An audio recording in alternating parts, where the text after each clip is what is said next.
স্বামী স্ত্রী উভয়ে যদি ধৈর্যশীল না হয়, সবরকারী না হয়, হুটহাট রিয়াকশন করে ফেলে, কখনো দাম্পত্য জীবনে সুখী হওয়া সম্ভব নয়। মনে রাখতে হবে, একসাথে থাকতে গেলে, দুইটা পাতিল একসাথে থাকতে গেলে টুনটান লাগে না, বাধে হয় না? আপনার কাছে যদি কেউ এসে গাল গল্প দেয়, দেখবেন অনেকে গাল গল্প দেয়। গাল গল্প দেওয়া লোক আছে না নাই? ভাই 30 বছর সংসার করেছি, জীবনে আমাদের একটা কথা হয়নি। ডাহা মিথ্যু, এ লোক ডাহা মিথ্যু।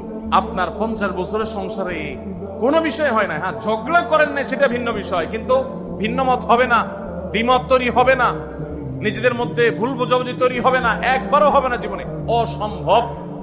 মুহাম্মদ সাল্লাল্লাহু আলাইহি ওয়াসাল্লামের ঘরে যদি হয়ে থাকে, আলী রাদিয়াল্লাহু তাআলা ফ্যামিলিতে যদি হয়ে থাকে, সাহাবীদের ঘরে ঘরে যদি হয়ে থাকে, আপনি কে?